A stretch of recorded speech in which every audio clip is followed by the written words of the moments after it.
요즘 정국이 장관 임명으로 인해서 상당히 혼란스러운 것 같아요. 여야를 물론하고 또 우리가 피부로 직접적으로 느끼는 우리 국민들에게 있어서는 상당히 이것이 엄청난 우리에게 피곤함이 아닐까 하는 생각을 가져봅니다. 어쨌든 간에 참 지도자로 그렇게 나라를 위해서 일한다는 것, 또 그렇게 책임이 참 막중하다는 생각을 가져봅니다. 우리 장로교를 리포드 처치라고 장로교 개혁주의 교회라 해서 요즘 경찰이 검찰, 경찰 뭐 다 개혁된다, 개혁돼야 된다고 하잖아요. 이 개혁이라는 말은 끊임없이 선을 추구를 향해서 그렇게 계속적으로 변화되어야 된다는 그런 뜻도 가지고 있어요. 리폼이라는 거 아니에요, 리폼. 리폼이 뭐예요? 기존 틀을 가지고서 새롭게 만드는 리폼. 리폼도 요즘 그 검찰이 개혁되어야 된다고 하잖아요.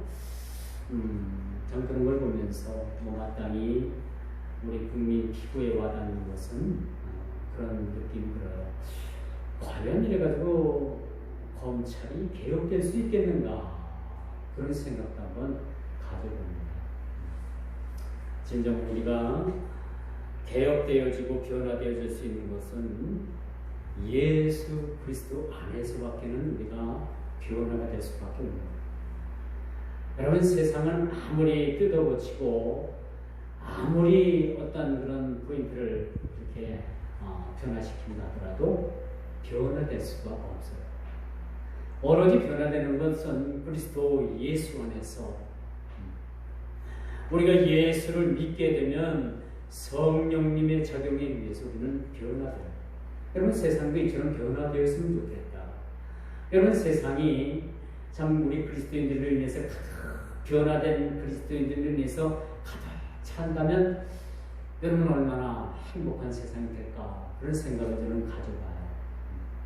그런데 막상 국회의원 3분의 1이 크리스찬이라도 국회는 여전히 변화되지 못하고 있다. 정치하는 사람들이 거의 3분의 1 이상이 넘어도 이 정치는 아직 변화될 기미를 보이지 못하고 있다. 이건 참 우리가 역사적인 아이러니라고 말할 수밖에 없습니다. 그렇죠? 우리가 어디든 예수 믿는 사람들이 들어가게 되면 변화가 일어납니다. 어디든 싸움이 있는 곳에 예수 믿는 사람들이 들어가게 되면 싸움이 그치고 평화가 사실은 이루어져야 되는 거죠. 그런데 막상 세상은 그렇지 않은 것 같습니다. 세상에 믿는다고 하는 사람들은 많이 있지만은 그 믿는 믿음을 통해서 세상에 어떤 영향을 줄 수 있는, 세상을 변화시킬 수 있는, 또 세상을 말씀으로 또 신앙으로 주도할 수 있는 인물들이 이렇게 많지 않은 것 같다는 생각을 가져봅니다. 또 하나 아이러니한 것은요, 김영삼 대통령 전국 때 청와대에 여러분 불교가 들어온 거 알고 있습니까? 놀랍게도 김영삼 대통령 집권 시기에 군대에 모든 사이비 집단 종교까지 다 들어왔어요. 그걸 다 허용을 했다는 얘기입니다. 뭐 이것은 이명박 정부 대통령도 마찬가지겠습니다만 늘 역사는 우리가 생각하는 것보다도 늘 거꾸로 가는 것 같아요. 거꾸로. 어제 제가 SBS에서 나오는 그것이 알고 싶다. 그 알이라고 하더라고요. 많이 줄여가지고. 거기에 그 세계로 교회인가 거기 그 신옥주 무슨 여자 목사도 아니죠. 이단이니까. 그 여자가 이제 감옥에 갔고 그를 추종하는 자들이 다시 모여가지고 옥바라지도 하고요. 또 무슨 비영리 선교단체를 만들어가지고 뭐 55억을 피지로 보내고요. 이제 이게 국내에서는 안 되니까 월남, 베트남에다가 그 본거지를 둬가지고 거기서 유사 종교 행위를 하는 거예요. 그리고 수많은 사람들에게 돈을 쥐어 짜내가지고 자기네들 사리사욕을 챙기는 모습을 어제 TV에 그대로 적나라하게 나왔어요. 그렇게까지 집사람하고 그 TV를 보면서 야, 또 교회에 대해서 굉장한 욕들을 많이 하겠구나. 왜 그렇습니까? 이 세상 사람들은요, 이 이단 사이비들이 나와가지고 교회라는 이름으로 행하는 모든 일들을 오늘날 이 기독교와 똑같이 다 치부를 해버립니다. 이 기존의 우리 정통 기독교는 이 교회들은 한마디로 다 도맥도구로 다 넘어가게 돼요. 거기서 신옥주라는 그런 그 여자가, 그 목사라는 여자가 설교를 하는데, 말 참 잘하더라고요. 어쩌면 저렇게 말을 잘할 수가 있을까? 뭐 사람의 마음을 애간장을 막 살살 녹이는 것 같아. 억양 자체도 그렇고, 물론 여자라서 그런지 모르겠지만, 여성이라서 그런 어떤 언어의 톤이 그랬는지 모르겠지만, 이야, 참 말 잘한다. 어쩌면 저렇게 뱀의 혀마냥 그렇게 속일 수 있을까? 저희 형님이 어릴 때, 아주 어릴 때예요. 이제 학교를 갔다 오다 나니까 이들 이렇게 뱀이 그 길 앞에 딱 버티고 있는 거예요. 이 형이 가만히 보니까 뱀이 혓바닥을 날른날른 하면서 자기를 놀리는 것 같대요.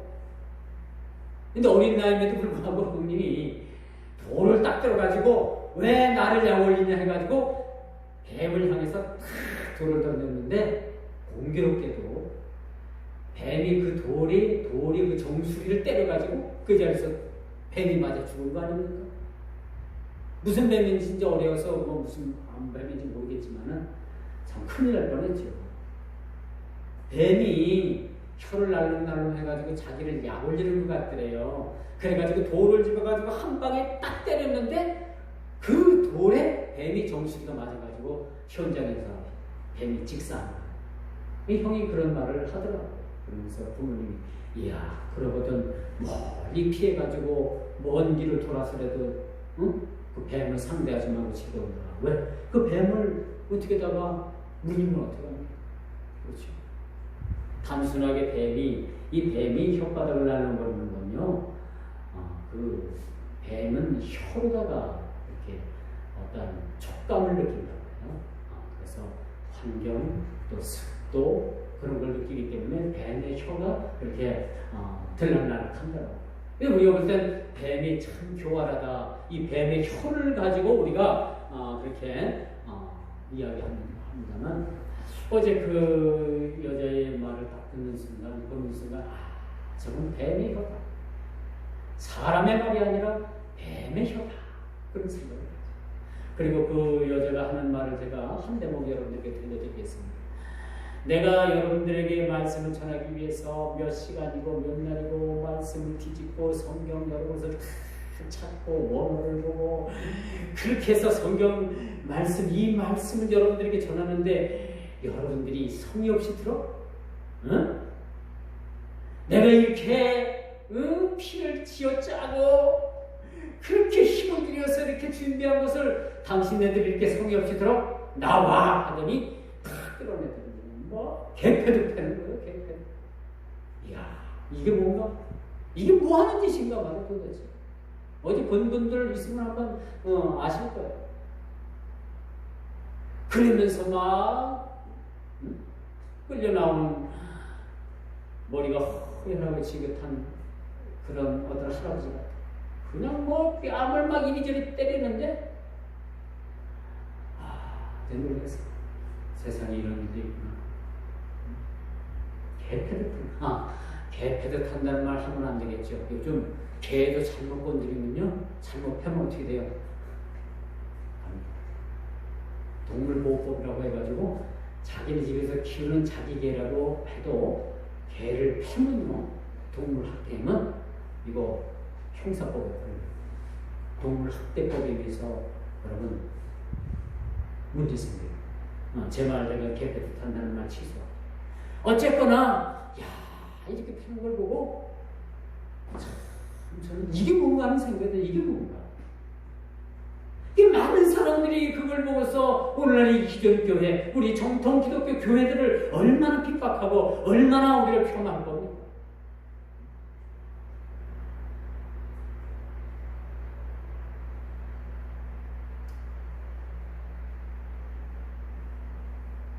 오늘 교회차가 이제 운행이 끝나고 가서 교회 앞에 가서 차량을 쓰고 우리 성도들이 내렸는데 뒤에 개인 택시가 서 있었어요.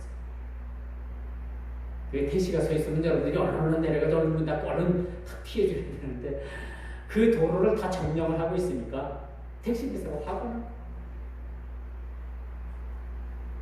여러분들이 들어갈 쯤 해서 택시기사가 저한테 빵빵 왜 도로를 점령하고 있냐는 얘기죠. 이게 일반 차 같으면은 그냥 기다렸다 지나갈 텐데 이제 내려서 웅성웅성 교회로 들어가니까 이게 이제 교회 차인 줄 알고 이제 뒤에서 택시기사가 개인기사가 막 빵빵빵 거리고 피해요. 그런 걸 봤어요. 사람들이 어쨌든 오늘날 우리 교회들이 잘못한 것들이 너무 많이 있어요. 저 스스로가 여러분 스스로가 우리 대한민국 교회들이 사실 잘못된 것들이 많이 있기 때문에 이런 대접 받아도 사실 우리는 할 말이 없습니다. 왜? 우리가 잘못했기 때문에 사실 그럽니다. 근데 어제 저는 그 TV를 보고 그 TV 그것이 알고 싶다 그것을 여러분 집에 가서 볼 수 있으면 제 방송 TV를 통해서 보십시오. 세상에 이런 일이 있구나라는 생각을 가져보게 합니다. 오늘 본문으로 돌아옵니다. 오늘의 본문의 말씀을 우리가 살펴보면 12절이죠. 나를 능하게 하신 그리스도 예수 우리 주께서 내가 감사합니다. 뭐 우리가 잘난 게 있다고 하나님께서 우리를 능하게 하셨을까? 뭐 저와 여러분들이 잘난 게 있어서 하나님께서 그 수많은 사람들 가운데 우리를 불러 세우시고 우리를 하나님 자녀 삼아 주셨을까? 자녀 삼아 주셨을 뿐만 아니라 하나님께서 우리에게 뭐예요? 나를 능하게 하셨다는 거예요. 나를 능하게 하셨다. 여러분 세상에 참 공부 많이 하는 사람들 보니까 박사학위가 몇 개씩이나 되는 분들이 있더라고요. 저는 딱 이것과 또 놀랐어요. 아니 박사학위 하나 따기도 힘든데 박사학위를 몇 개씩이나 가지고 있는 분들이 있어요. 하긴 우리 종신 교수님들 중에서도 철학 박사, 신학 박사 두 가지 박사 학위를 가지고 있는 교수님들은 꽤 됩니다. 2개 정도 가지고 있는 건 맞는데 한 분야죠. 뭐 PhD나 THD.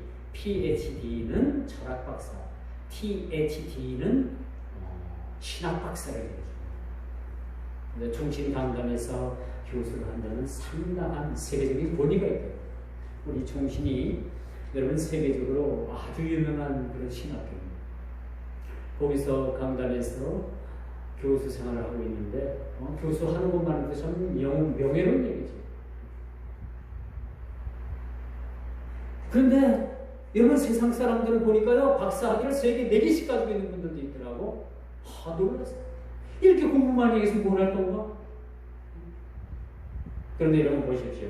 세상에서 박사학위 3개, 4개 가지고 있어도요 그리스도께 받은 나를 능하게 하신 그 하나님께서 주신 그 능력, 그 능하게 하신 것이 세상에 박사학위 3개, 4개 이상 가지고 있는 사람 이상보다도 더 놀라우신 능하신 하나님의 능력임을 믿으시길 바랍니다. 놀라운 일 아닙니까? 저는 이 말씀을 보면서 와 이런 일이 있구나. 제가 신옥주 때문에도 놀라기도 놀랐지만 나를 능하게 하신 그 하나님, 세상에 박사 3개, 4개 이상을 가지고 있는 사람보다도 더 능하게 우리를 하나님께서 하나님의 일꾼들로 우리를 불러주셨다는 그 사실들을 우리가 보게 되는 겁니다. 이것은 하나님이 말할 수 없는 하나님의 은혜를 체험한 성도들에게 우리에게 주시는 아주 놀랍고 놀라우신 하나님의 능력이라는 사실. 그리고 여러분 참 일주일 동안 여러분 일하시느라고 얼마나 피곤합니까? 그렇게 피곤한데도 일단은 교회 가서 일에 탁 드리고 예배 딱 끝나고 나면 어때요? 그래도 힘이 나잖아요. 예배 드릴 때만큼은 여러분들이 힘이 나는 것 같아요. 저도 마찬가지예요. 일주일 내내 그냥 아이고 이렇게 세월만 보낼 건가? 뭐 좋은 일 없을까? 오만 가지 생각들은 다 하죠. 힘이 없어요. 근데 강단만 올랐으면은 그래도 하나님께서 새 힘을 주십니다. 새 힘을 주시고 또 우리가 부정적인 말보다는 여러분들에게 희망을 주고 또 희망의 메시지를 우리가 붙잡고 우리가 세상을 또한 나가서 살아갈 수 있도록 하나님께서 우리에게 그런 유구원의 메시지를 우리에게 허락하시는 줄 압니다. 나를 능하게 하신 예수 그리스도. 세상 말로 말하면 우리가 참 세상의 한 축에 끼지도 못할 그런 존재임에도 불구하고 우리 모두를 하나님께서 불러주셨을 뿐만 아니라 우리를 능하게 하셨다는 사실을 우리가 보게 된다는 사실을 보게 됩니다. 우리가 지난주 다니엘 기도를 통해서 21일간 그 주제가 있었죠. 그 주제가 뭔지 압니까? 신앙의 간증 사로 세우자라는 그러한 주제였습니다. 우리 모두가 다 신앙의 주인공이 되죠.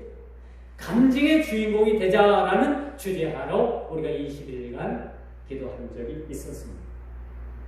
사실 우리가 간증의 주인공이 될 수 있었다는 것은 우리가 뭔가를 갖춰준 것이 아니라 뭔가가 우리가 자격이 있는 것이 아니라 오늘 본문 12절의 말씀처럼 나를 능하게 하셨기 때문에 우리는 모두가 다 신앙의 간증자들이 되었다는 사실입니다.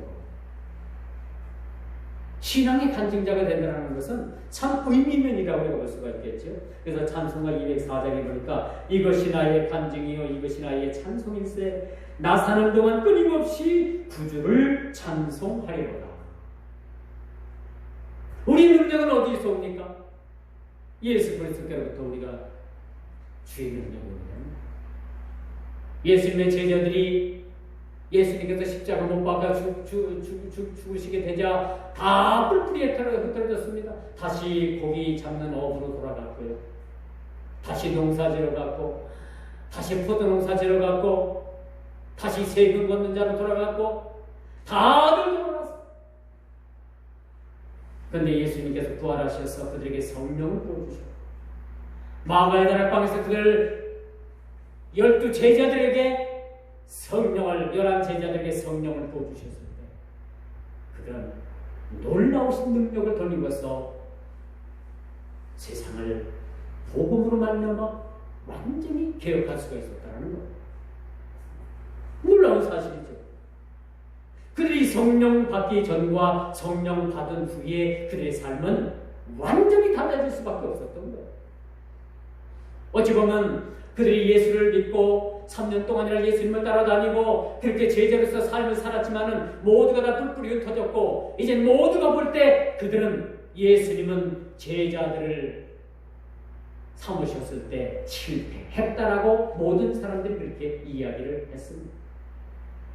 사랑의 교회 목사 오카는 목사님도 제자 훈련을 했는데 야 이제 이 정도 되고 제자 훈련을 했으면 이제 나도 목회에 성공했다라고 그렇게 생각을 했는데 오늘 갑자기 가만히 성도들을 하는 그런 행동들을 가만히 뒤에서 보고 나서는 야 나는 제자 훈련에 실패했다.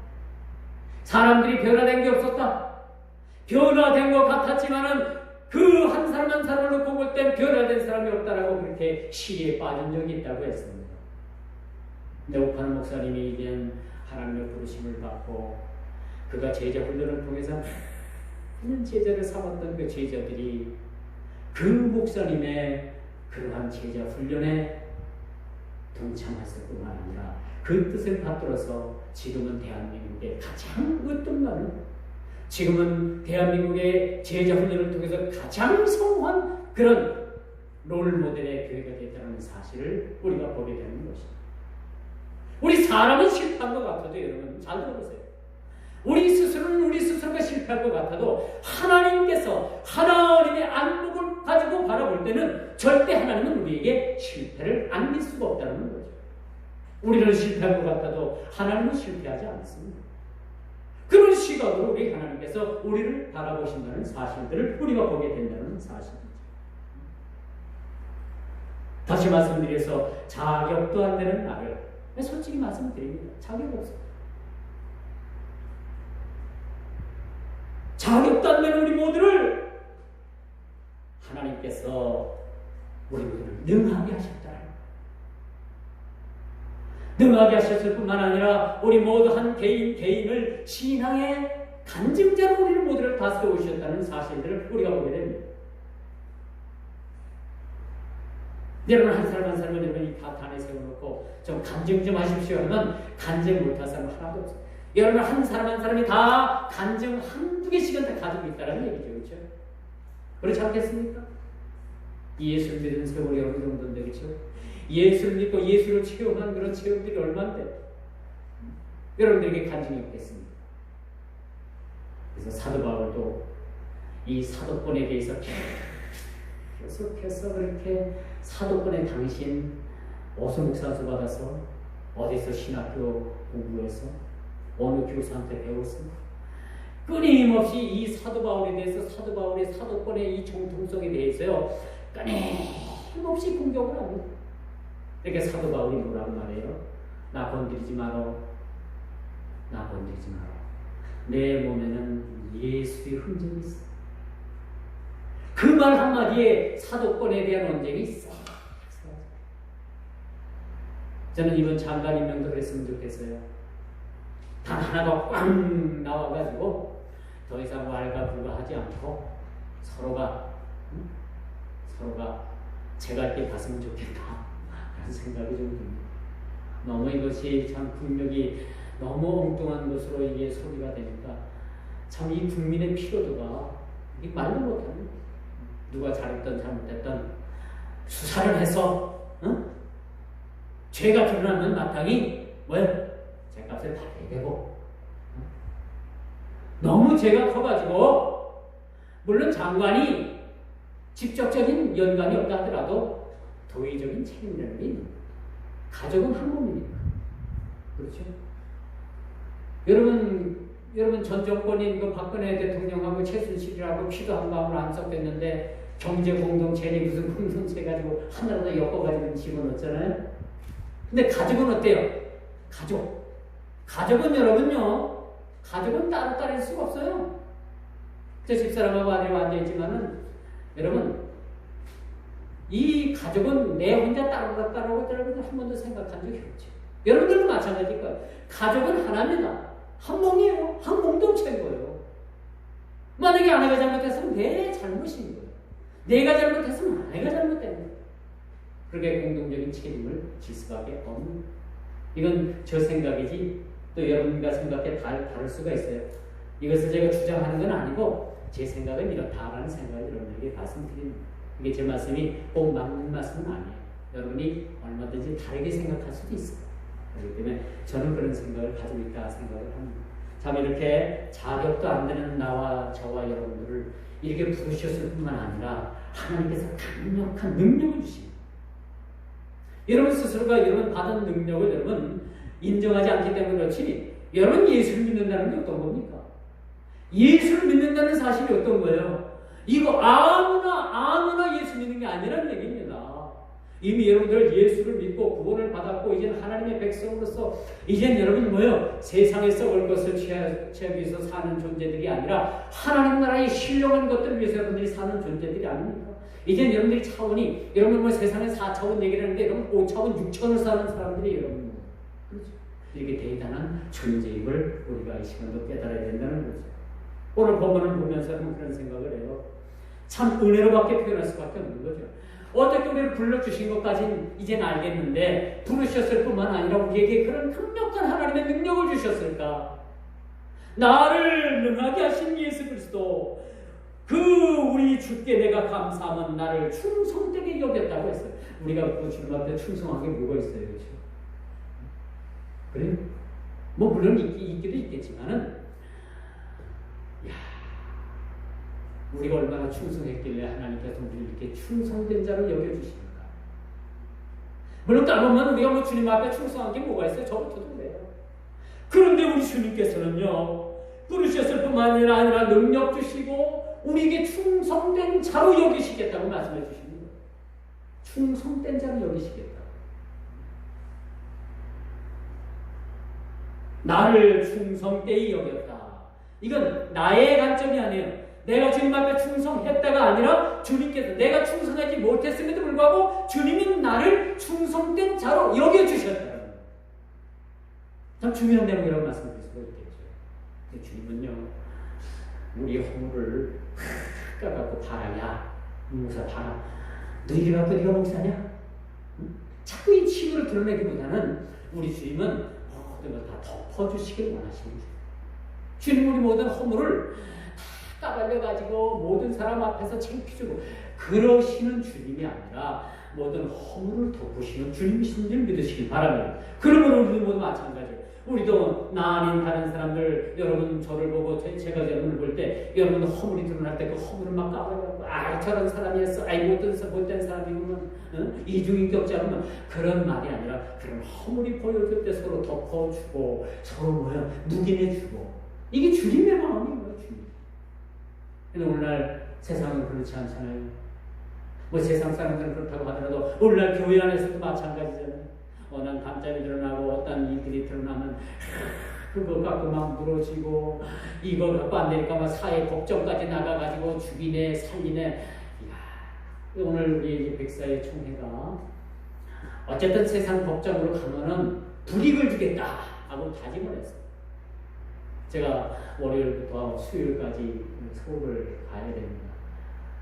그래서 이제 총대 가시는 분들을 이제 노예 서기 부속에 가서 좀 챙겨드려야 되는데, 그래서 좀 제가 좀 다녀와야 되는데, 이번 총회도 마찬가지.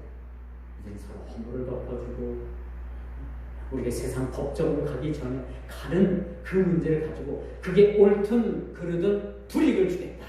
그렇게 총회에서 결의를 한다고 하는데 이게 어떻게 될지까지는 모르겠어요. 어쨌든 성경적인 방법이라면요, 우리가 세상 법정으로 가는 것은 성경적이지 않다라는 것은 우리가 알아야 된다는 것을 보여주고 있습니다.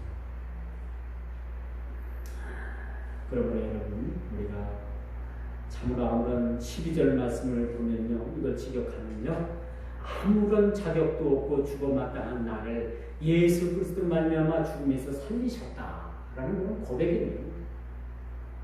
주님께서 우리를 향해서 그런 고백을 드립니다. 너 죄 없다. 내가 너에게 능력 주마. 내가 너를 충성대로 충성된 자로 여겨주마.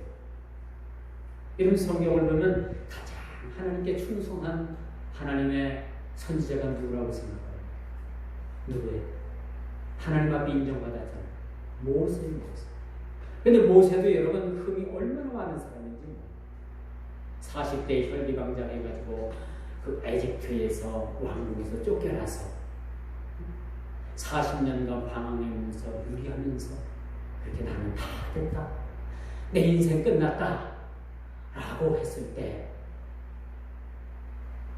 떨기름 가운데 하나님께서 모세에게 찾아오셔서 모세를 부르시죠. 본인은 다 됐다고 생각했어요. 내 인생 종쳤다라고 생각했을 때 하나님께서 모세를 부르셔서 새로운 미션을 맡겨주시잖아요. 이게 우리 인생입니다. 여러분, 우리 인생은 아무도 알 수 없는 거예요. 지금 나의 상태가 최하의 상태라고 하더라도 우리 하나님께서 나를 붙들어 세워주실 때는 아무도 감당할 수 없는 그런 하나님의 일꾼으로 충성된 자로 여김을 받을 수 있다는 사실들을 우리가 보게 되는 것입니다. 엊그제 신문방송을 통해서 그동안에 30년 넘게 그렇게 미제로 남았던 그 화성연쇄 살인 사건에 진범이 잡혔다라고 신문방송에 그렇게 알려왔습니다. 참 세월이 너무 많이 지났고 이제 진범이 잡혔다 하더라도 어떻게 벌을 줄 수 없는 그런 상황이라고 합니다. 어쨌거나 다행인 것은 이렇게 늦게나마 범인이 잡혔다는 것에 대해서 우리가 만족해야 되겠죠. 다시는 이러한 일들이 일어나지 않고 또 현대 과학이 얼마나 많이 발달했으면 이렇게 DNA를 통해서 범인을 잡을 수 있을까? 참 우리는 상상도 못할 그런 세상에 우리 또한 살아가고 있다. 그런 생각을 가져봅니다. 여러분 이렇게 세상은 비밀이 없는가 봅니다. 사람은 속일 수 있어도 하나님의 이 불꽃 같은 눈동자는 속일 수가 없어요. 이런 하나님의 눈동자, 이런 하나님의 눈으로 우리를 오늘도 하나님께서 부르셨고 나를 능하게 하셨고 또한 나를 충성된 자로 여겨주셨다는 사실 생각할 때 너무나도 감사하지 않을 수 없다는 사실을 우리가 다시 한번 생각해 봅니다. 권능을 부여주셨다. 앤디 나마오라는 힐라어 원어 중에 하나입니다. 이것은 강하게 하다, 힘을 세게 하게 하다 라는 뜻을 가지고 있습니다. 이렇게 하나님께서 우리에게 능력 주시고 하나님께서 우리에게 새 힘을 주실 때는 반드시 우리를 통해서 이루시고자 하는 하나님의 우리를 통해서 일하시고자 하는 목적이 있다는 사실들을 우리가 보게 되는 거죠. 나는 안 돼. 나는 못해. 나는 실패했어. 나는 나이가 많아. 나는 몸이 연약해. 이것은 우리에게 핑계가 될 수가 없다는 거죠. 어느 시점에서 우리를 부르셨던 간에 하나님께서 우리를 그 부르신 목적에 따라서 선하게 쓰시기 위해서 우리를 부르셨다는 사실 알고 계십니까? 하나님께서 우리를 선하게 쓰기 위해서 우리를 불러주셨다는 거예요. 얼마 전에 부심천변을 제가 자전거를 타고 가는데 남자인데 무대에서나 입을 법한 여자 옷을 입고 무대 의상을 입고 남자가 여성이 입는 아주 짧은 미니스커트를 입고 이 다리를 다 내놓고 신발도 여자 힐을 신고 자전거를 끌고 가는데 그 일거리 그 대교가 뭐죠? 꽃다리죠? 거길 건너가는데 막 춤을 추면서 막 춤도 희한한 막 이상한 춤을 추면서 그렇게 가요. 근데 저는 그걸 처음 봤거든요. 뭐 저런 사람이 다 있어. 저 사람 정신병자 아니야? 정상인은 아니다라는 생각을 가졌는데 제 주위에 그렇게 지나가는 사람들을 가만히 제가 봤었는데 그 주위에 있는 사람들은 아무런 느낌도 받지 않고 쳐다보지도 않고 제가 길만 가고 있어요. 이상하다. 왜 저런 모습을 하고 다니는 사람이 있으면 사람들이 쳐다보고 유심히 바라볼 텐데 사람들이 안 쳐다보고 가만히 생각하니까 이 사람은 늘 그 길을 하루에도 몇 번씩이나 왔다 갔다 하면서 그렇게 행동을 하는 것 같았어요. 그러니까 사람들이 이젠 나중에 식상해서 관심도 안 갖는 것 같습니다. 저 사람 그러려니 저는 처음 봤기 때문에 뭐 저런 사람이 다 있을까? 모자도 여성들이 쓰는 거 뭐 이렇게 번거지 모자? 뭐 그런 거 막 거기 꽃도 달리고 장식도 하고 근데 막 그냥 화장을 하고 무주를 얼마나 진하게 발랐는지 이게 남자야 여자야? 이거 보니까 체형은 남자요. 남자인데 남장 여장을 한 거예요. 여러분 성경에서 가장 가증한 게 뭐냐면요. 일부러 남자가 여자 옷을 입고 다니는 거고 여자가 남자 옷을 입고 다니는 거 그렇게 별로 성경적이진 않아요. 근데 요즘 남녀 공용이 있어요.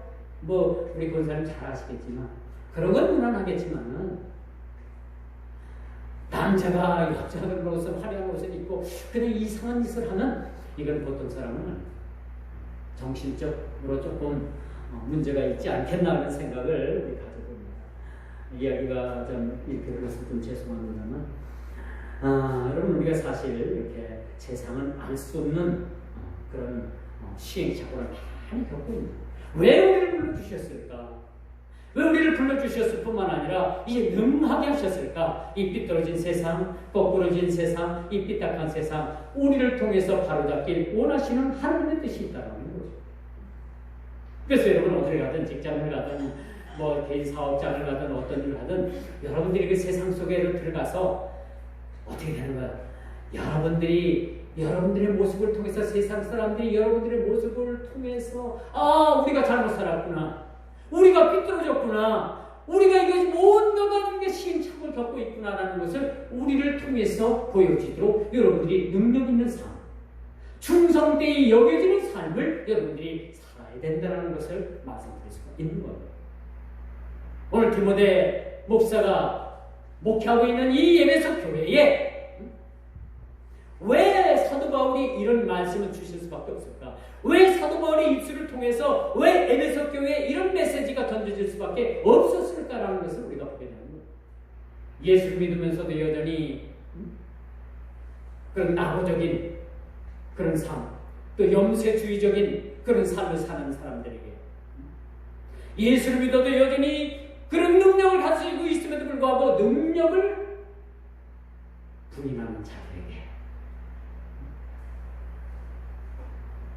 그런 말씀을 주셨다는 사실을 우리가 보게 됩니다. 그래도 우리 자신의 실체가 누굽니까? 이미 하나님의 능력을 받은 자들, 그런 하나님의 능력을 받은 자들이 우리가 어떻게 살아야 되겠습니까? 충성되이 여겨주셨다고까지 했습니다. 13절에 보니까 우리가 어떤 사람이었냐면요, 참 12절과는 너무나도 상반된 말씀입니다. 나에게 능력 주셨고요, 12절에는 나에게 충성된 일꾼으로 여겨주셨고요, 그렇죠? 그리고 내게 아주 귀중한 천사도 흠모할 만한 그런 귀중한 직분까지 맡겨주셨다고 했어요. 그런데 13절에 뭐예요? 내가 전에는 과거형이죠. 비방자요, 박해자요, 폭행자였으나 도리어 긍휼을 입은 것은 내가 믿지 아니할 때에 알지 못하였고 행하였느니라.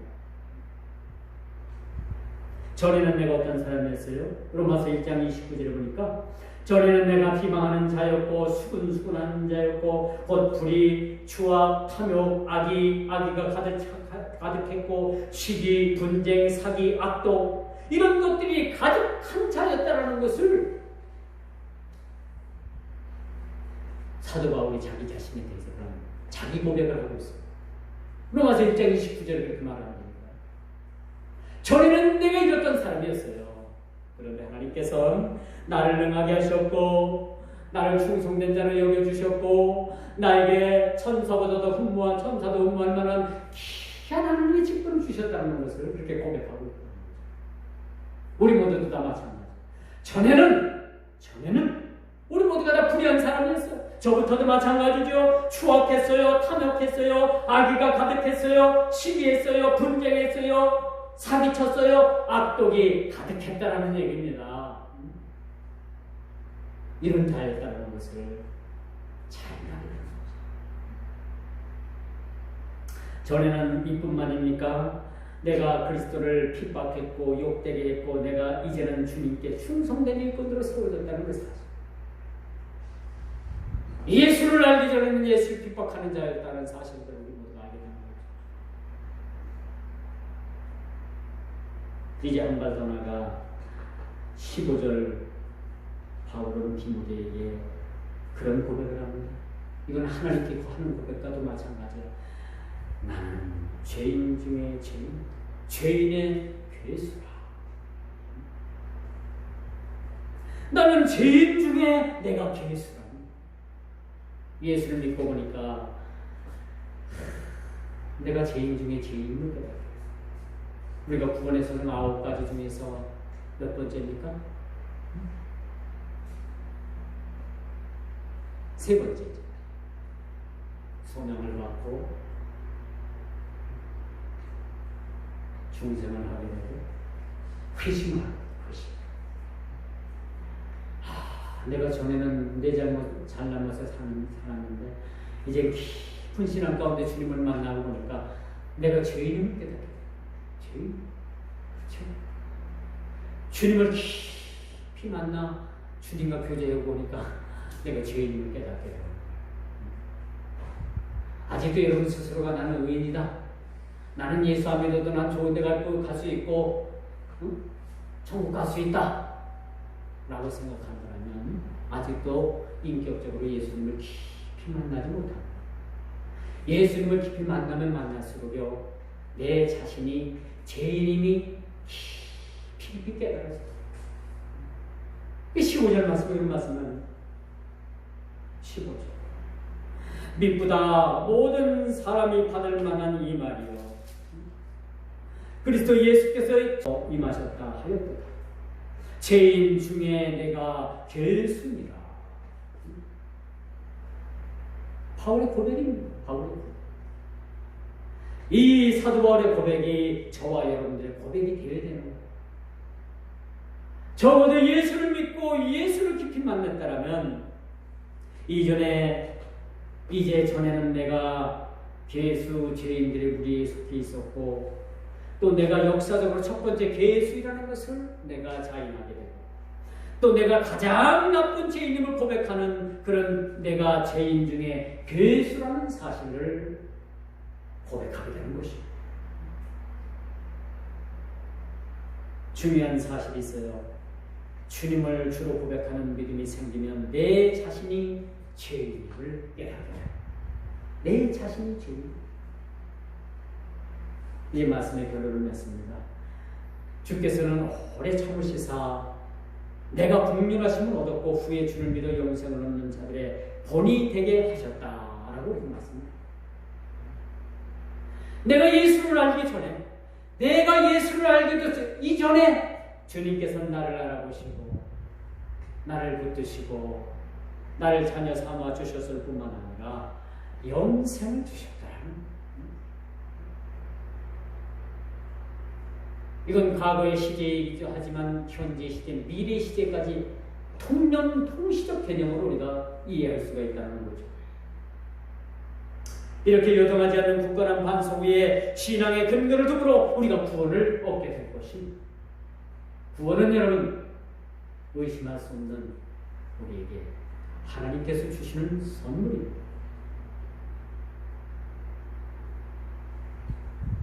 또 너희가 내 이름으로 말미암아 모든 사람에게 미움을 받을 것이다. 끝까지 견디는 자는 구원을 받을 것이다. 주님의 능력을 행하고 주님의 충성된 일꾼으로 여김을 받고 또 천사도 분말만한 그런 귀한 직분 가운데 우리에게 그 직분들을 감당하고 그러다 보면 여러분 얼마나 많은 여러분들에게 장애물들이 많이 있겠습니까? 여러분 주의 일을 하면 사탄이 꼭 방해를 합니다. 그 예를 들어서 여러분 주일날 교회를 나오면요 그렇게 교회에 나올 수 있도록 그렇게 순탄하게 여러분 삶이 그렇게 그런 시간들을 사탄은 주지 않아요. 그렇죠? 교회 나오는 시간이 여러분 천근만근 같은 시간일 수도 있어요. 근데 일단 나오면 괜찮아요. 근데 나오기까지 여러분 얼마나 많은 시간도 쫓기죠. 얼마나 바쁩니까? 그렇죠? 우리가 9시에 예배드리다 지금 11시에 드리는데 처음에는 야 이렇게 시간이 많이 나고 야 시간 좋다. 근데 여러분 요즘 와서 어때요? 아이고 그 시간이 그 시간이야. 하시든 하시든 바쁜 것 마찬가지라는 얘기죠. 이렇게 우리가 참 이런 삶에 익숙해지는 게 참 우리가 보면 이 습관이 여러분 얼마나 우리 사람을 힘들게 하고 어렵게 하는가라는 생각을 한번 가지고 습관인 거예요. 습관. 우리가 예수를 믿고 신앙생활 하는데 여러분 얼마나 많은 걸림돌이 있는지 모릅니다. 직장에서도 그렇고 어떤 사람들은 직장 때문에 또 이렇게 주일 성수도 제대로 안 되고 그런 분들을 우리가 봅니다. 안타깝죠.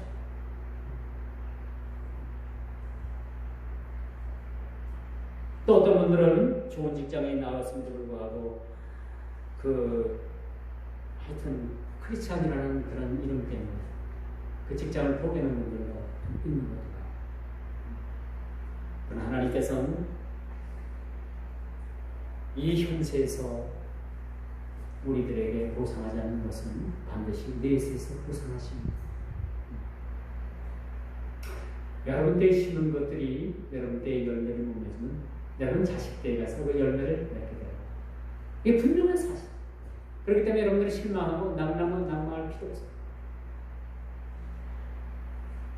여러분 때 그것이 열매가 맺어지고 거둬지지 않으면 자식 때에 가서 그것이 열매가 맺어져요.